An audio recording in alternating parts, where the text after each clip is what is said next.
Uşaklarga, echkilarga qaramabdi. Qo'laq, qo'laq. Ha Bijon. Echkilar, qo'ylar qara. Yo'lda ham chiqib yuribdi. O't.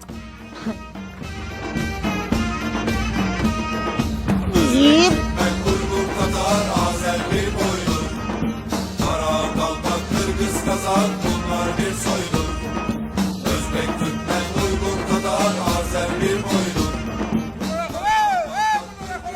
Ye, Otabek'a keldi.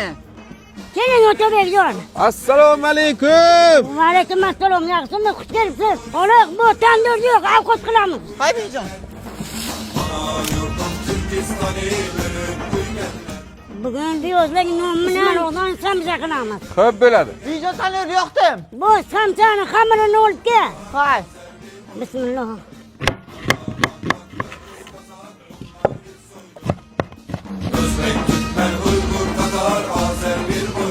Bijon sansa hamir not keldim. Qo'shira.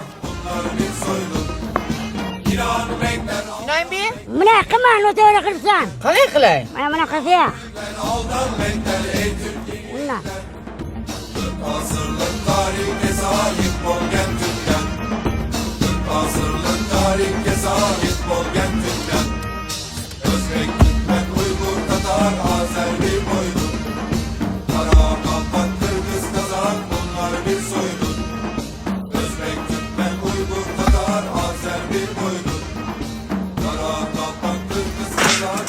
Qo'ling tut.